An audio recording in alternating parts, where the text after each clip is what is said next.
All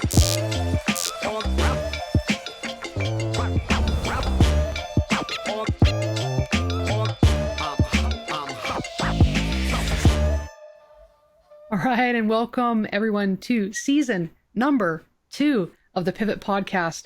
It is January and we are thrilled, just absolutely thrilled to be back with a whole brand new season, brand new style, all that kind of stuff. Dan, I've missed you. How have you been? I've been awesome. Can you believe we're on season 2? I can't believe it. This is crazy. I thought the network would cancel us after the first 2 episodes. We survived. We survived. But and in all honesty, we survived because of the feedback that we get from you guys listening each and every week, just sending us comments, shooting us a tweet, sending us an email saying, hey, we appreciate this episode. Can you guys cover this? And it really keeps us going. So we do encourage you. Check out the links below. Make sure you click on it. There's ways to reach us. We love your feedback because, again, that's what keeps us going. Because me and Tracy, we talk all the time, but to be able to put on a podcast and really create something that from what we hear is what you guys are finding beneficial to help you grow and help you trade. I mean, that means the world to us. So keep that communication alive and well during the 2022 season. And you, man, beginning of the year, I like it. I like it too. Now, do you want to go over a little bit of our format change? Do you want to kind of tell people? Absolutely. Yeah, You want to dive into to some of the updates? Yeah. Well, number one, we're going to be doing a specific topic per month, and then all of our podcasts are going to be kind of wrapped around that particular topic. We won't get into what topics we're going to be doing, but it's going to be pretty cool. So stick around.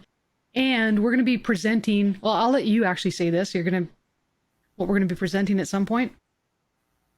Possibly a challenge down the road. Oh, yes. Yep. Yeah. So just to go a little bit more into detail, the reason why we're doing kind of a month topic is because we covered a lot of topics throughout the year sporadically on the podcast, again, based on what you guys want. But we wanted to make sure that we did justice by you guys. We only really do a 30-minute session, so we want to make sure we cover as much detail, be as thorough as possible for some of the topics that we're covering, just to really make it the most knowledgeable podcast out there in regards to the topics that we're talking about. And we do have a competition that we're putting together. We're starting, which I think is going to be a lot of fun, where we will have some pretty cool prizes at the end, help keep you guys engaged, build a team out, also be able to trade, and have accountability partners in what you guys are doing too. Because again, for some of you guys, maybe this is a hobby. For some of you guys, maybe it's you're more novice and you're just trying to get into it and you're interested by the markets, and this is a great starting place for you. And some of you guys, this is already a full-time career and you're just trying to grow and be able to really take in 2022, maybe have the goal of taking this to the next level for you guys. And by building out the teams, and we're designing the competition in certain ways to help you guys be able to generate that real community and real growth from not only myself and Tracy, but from you guys as well. So very excited about the competition. We should have that coming out very soon as far as details in regards to it, but super excited.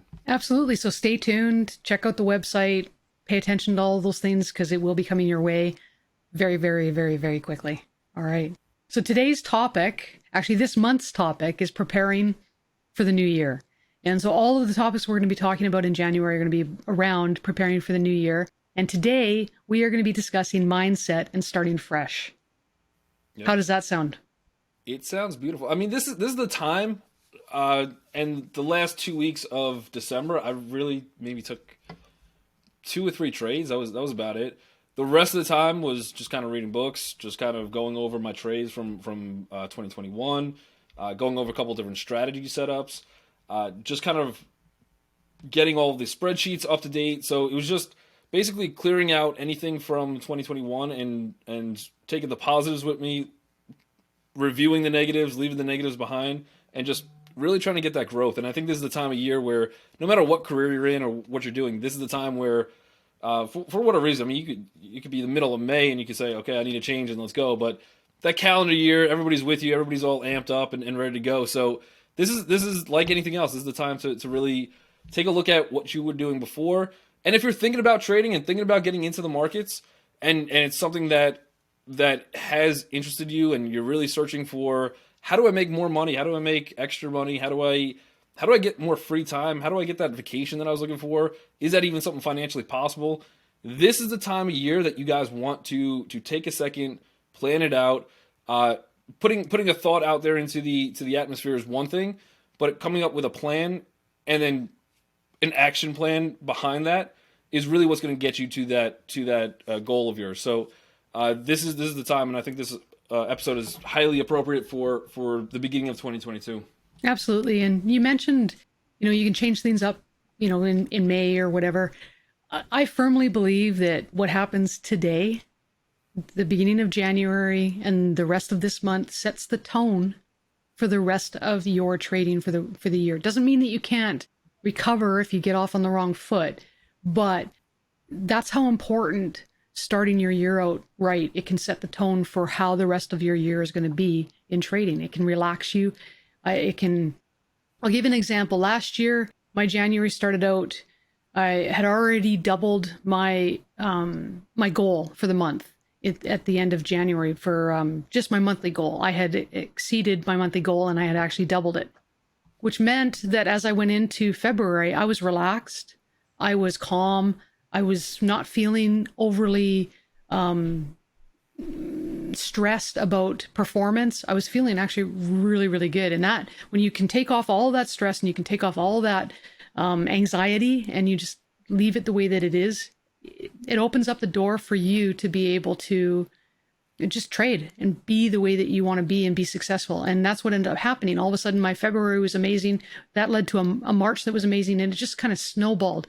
It's no different than if you started on the red and you're in a deep, deep, dark hole. You can spend the rest of the year trying to get out of that hole and it continues to get worse. So don't overlook January. I know that it's difficult for coming off of a holiday, getting back into the groove of things. And a lot of people will take their time and be, just kind of relax kind of into it, maybe start to get serious in February, March type of thing, maybe even later. But now's the time to start. Is really important. Getting that head start. It's just like starting off a new month or a new week.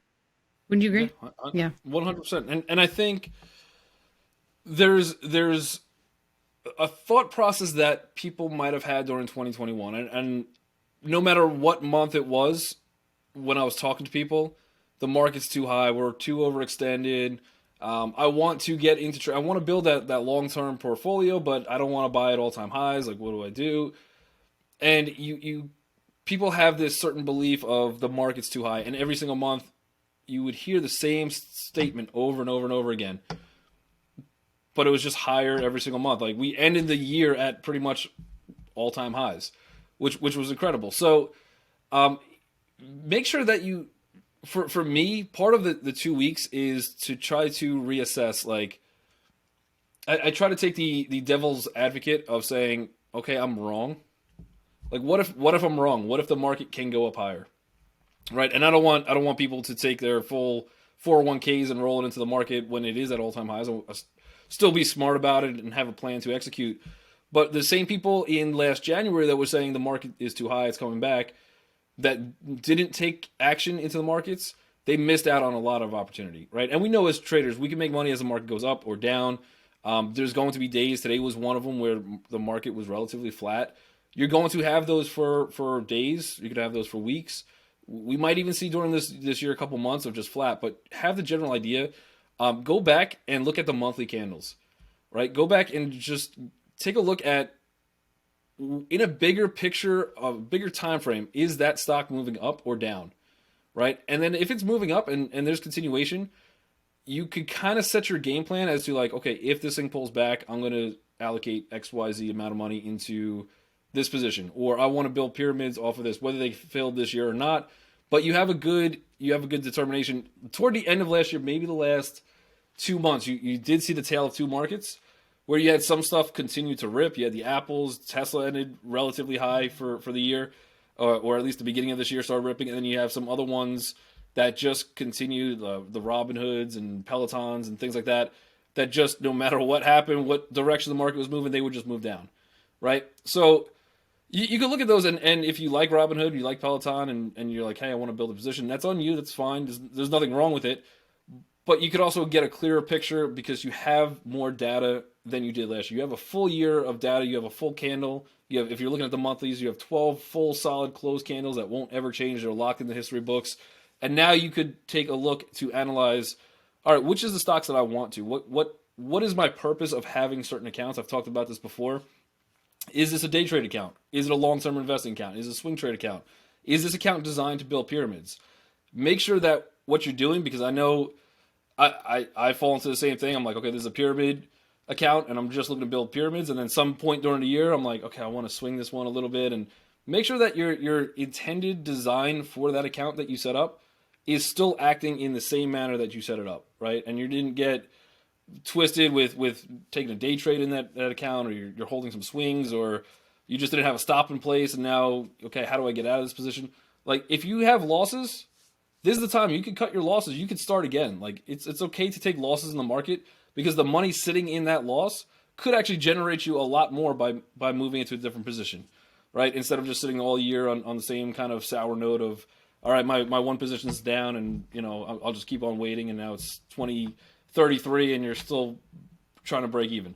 So there's different things that you could do in your account to really set you up for number one, making sure that your counts are correct in how they were built and designed.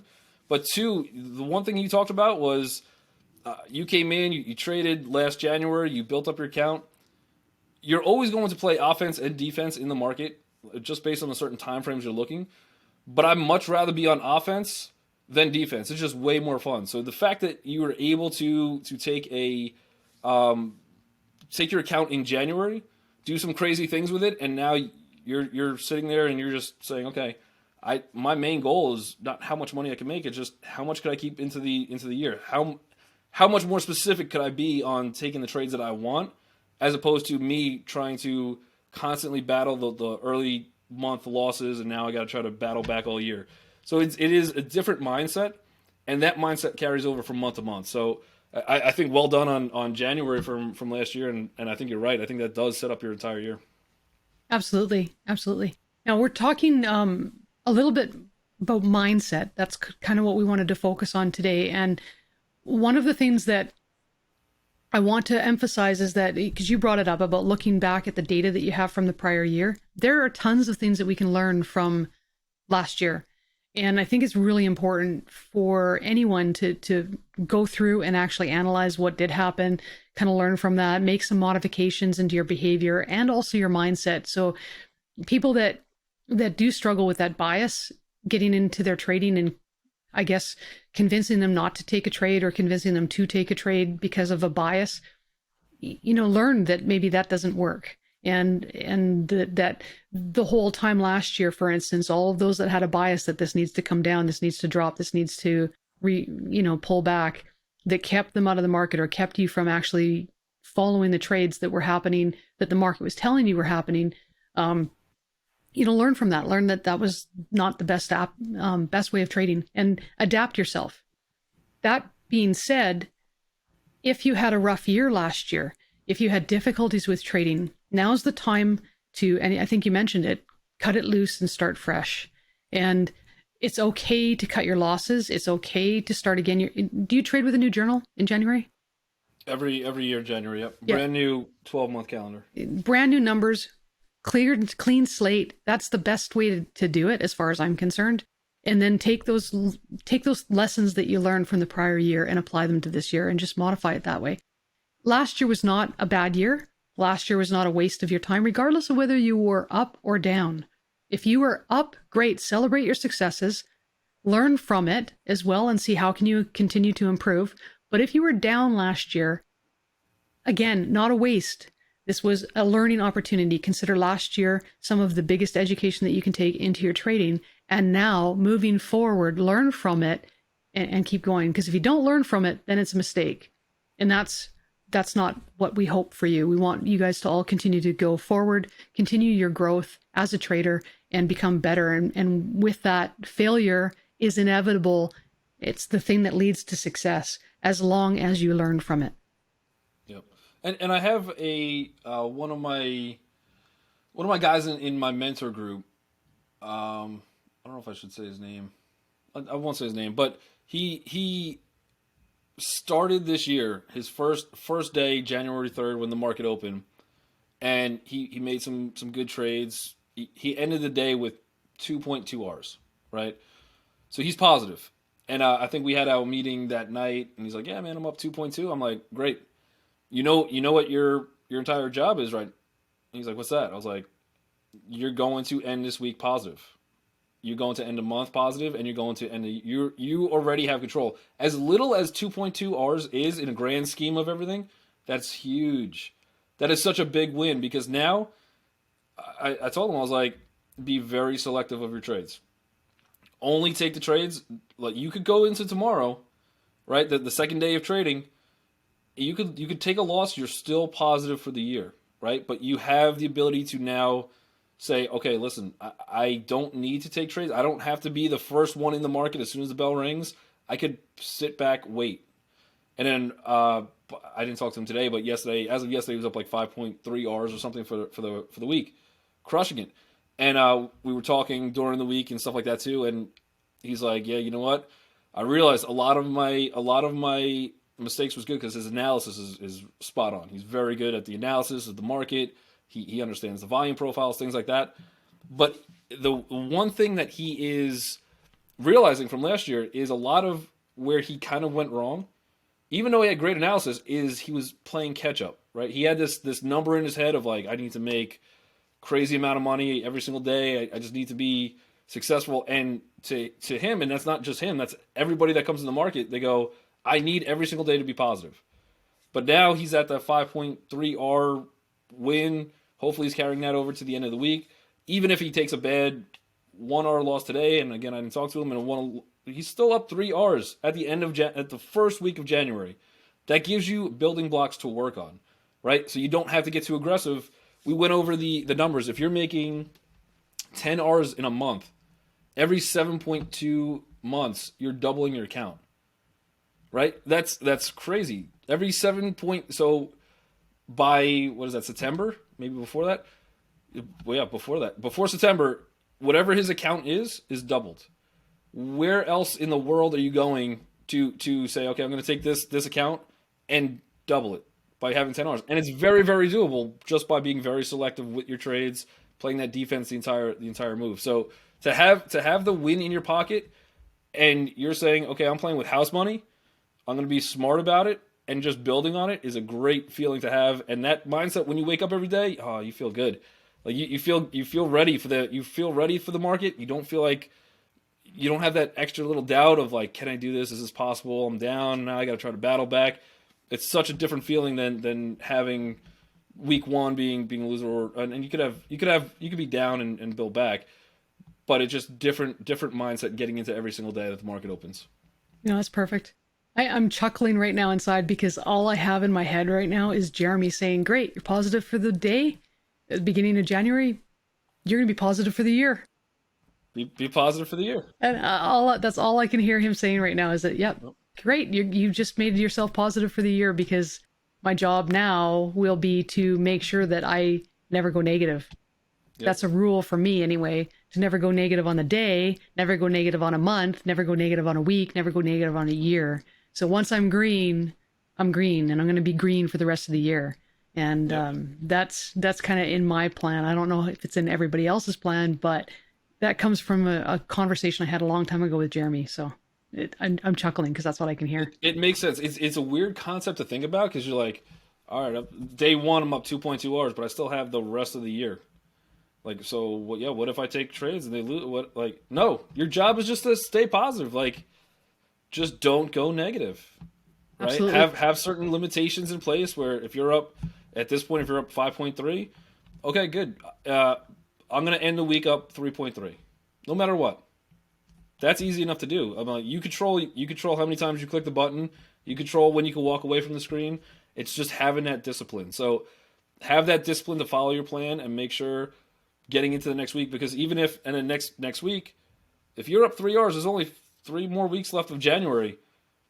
If you lose 1 R a week, you're still at 0.3. I mean, it's not a huge amount of money. It could be if you have Jeremy's $5,000 R or whatever crazy number he moved it to. it's still a lot of money, but it's all relative to your account size, right? And now you move on to February and you're in a winning seat. So this month, this beginning of January, the first week, that is going to set you up, like you said, for the rest of the year, and it puts you in the driver's seat, which is very very important. Yeah, absolutely. And I know that my mindset changes when I'm positive. I know it beyond a shadow of a doubt. It's very, very evident. Yep. So, are there any other things that you personally do, kind of to set yourself up for January? Is there kind of an end of year routine type of thing that you would do, or anything like that?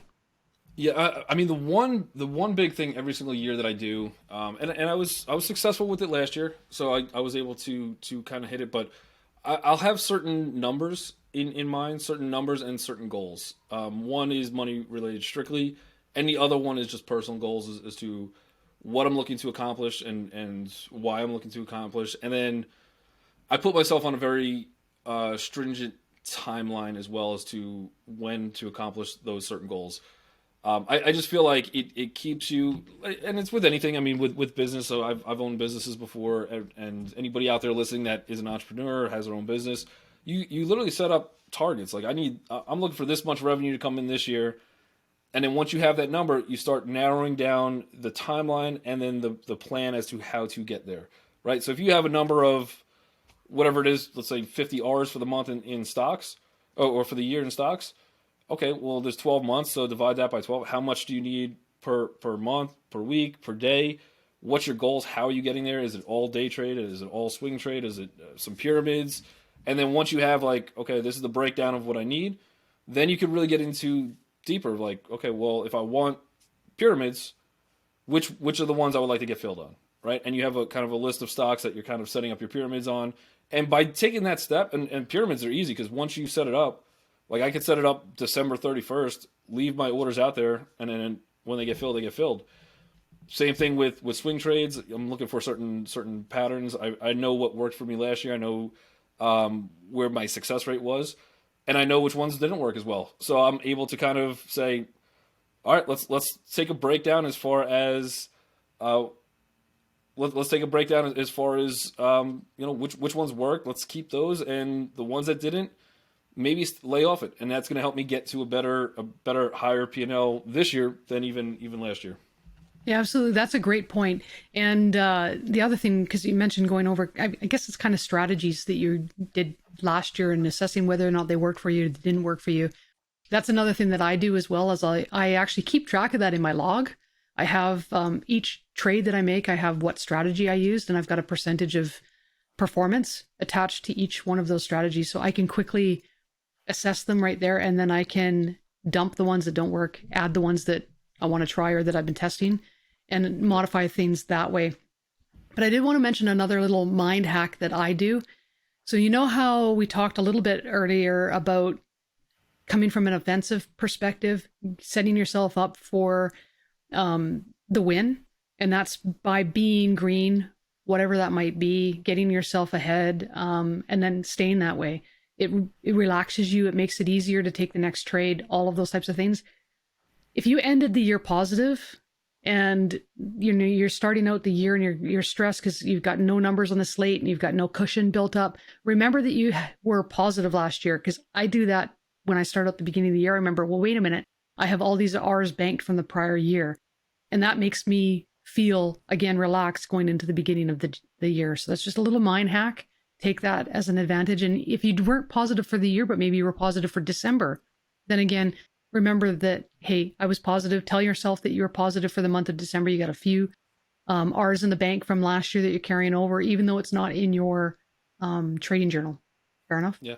I think planning and money management is one of the biggest things that you could do in a positive aspect for trading, right? And you see guys on YouTube all the time where they're like, okay, I'm going to take this trade, and they don't explain why. They're like, okay, I'm taking a set. Oh, I'm up like $50,000 on this one trade, and you're sitting there like, how do I do that? Like where does that come from? And you might get influenced of like, well, this guy's doing $50,000 a trade, but you have no idea, number one, why he's trading, how big his account is, how much he's up from last year, how much he's down from last year. Like, all of that comes into play, and then you get the little sense of like temptation of, okay, I want to now make $50,000 a trade, but your account is $30,000, right?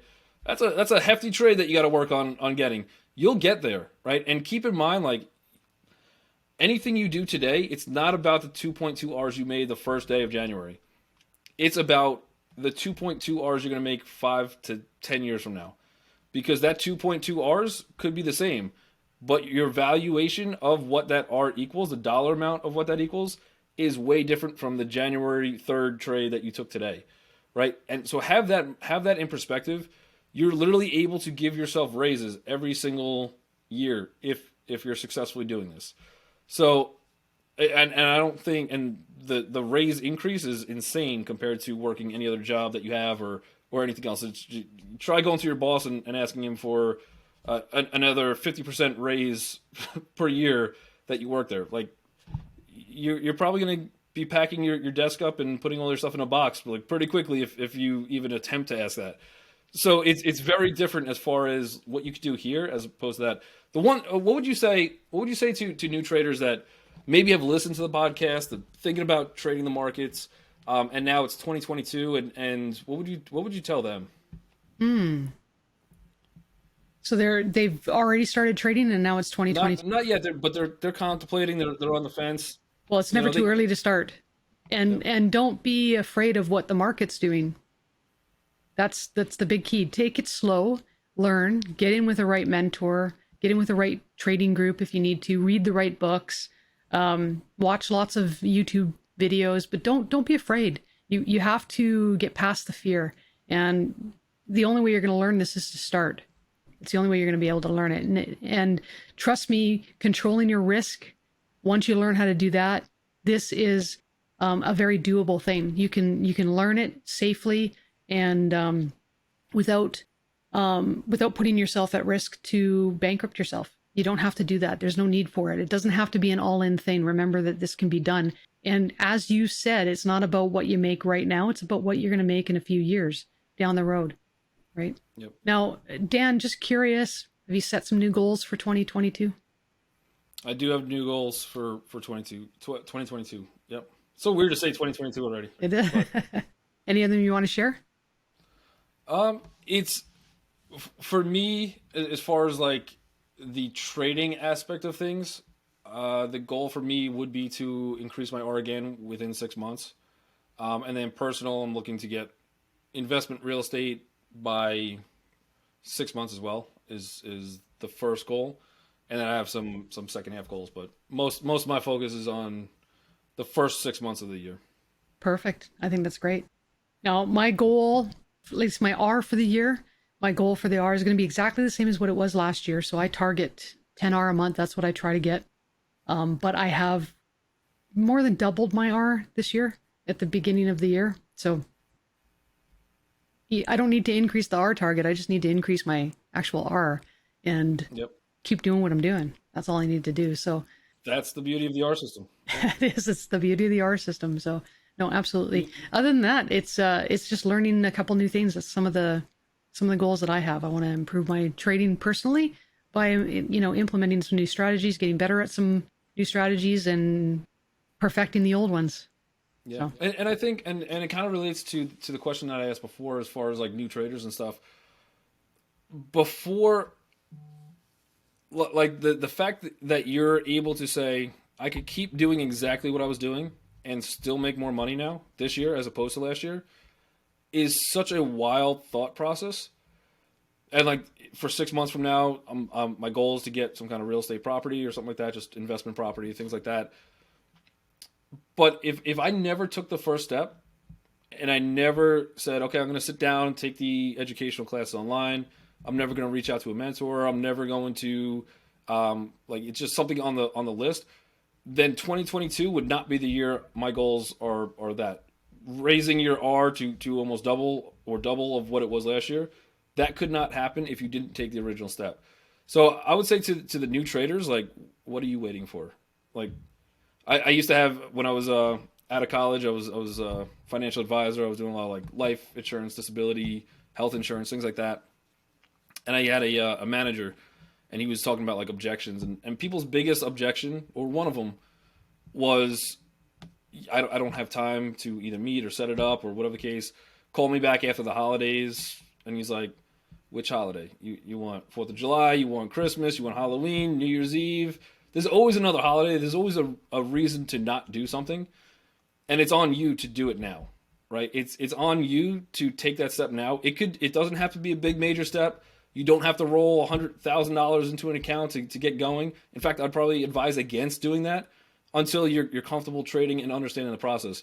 But everything starts from day one. If you want your goal of having more free time, having that extra family vacation, having that extra income coming in, being debt free, all of that stuff starts at day one, right? So if you guys are listening to this, this is your day one. This is your time to be able to say, whether it's to trade live, whether it's paper trade, take the education if you haven't done so yet. And in trading, education comes every single day. There's always something new to learn. So don't get overwhelmed. Just learn something very simple. Start with something very simple. Read about candlesticks. Print out a PDF. Just look at what those candlesticks mean. Try to understand it. Try to do something very basic, because that is where that's your first foundation of building the house. And then you could lay brick by brick by brick. And then eventually you could look back in 5 years and be like, wow, I can't believe I got here. I can't believe I was able to come up with goals that I would never have thought of 5 years ago, right? And I said this before, when people look at somebody with like a $1 million portfolio, they go, yeah, his $1 million portfolio, that's why it's easy for him to make $20,000 a month. Okay, where do you think they started from, right? Everybody starts from somewhere. It's just, when do you do it, and are you able to really grasp that concept of do something now to help yourself later? It's a very, very, we don't like to think of ourselves getting older. We don't like to think of ourselves in a week from now, a year from now, 10 years from now. But unfortunately, life doesn't wait for you. You have to start today. You have to start somewhere. And I think that's the most important mentality. And that's why during the planning portion, I'm planning out what my goals are. I don't expect to be from the rental property or real estate. I don't expect to be rich this year from that rental property. But by doing that step this year, I'll have residual income coming, or increased valuations, or whatever the case, in future years. So take that step this year. It's very important to take that initial leap. Absolutely. Well, Dan, that's it for this episode. You guys, let's crush 2022. Let's crush 2022. And let's just have a great year. Let's start out January awesome. I love it. I'm so excited to see what everybody can do. And again, make sure you guys click the links below. Give us your feedback. Let us know what you want covered. Let us know where you are in your trading journey at this point. Keep in mind, we do have a fun competition coming up with some awesome prizes as well. So be sure to follow us on all the social media platforms, and we will get that message out with the details of the competition as soon as you can. And stay tuned. We do have episode number 2 of season 2 coming out next year. You guys are incredible. Thank you, Tracy, for co-hosting, and let's rock 2022.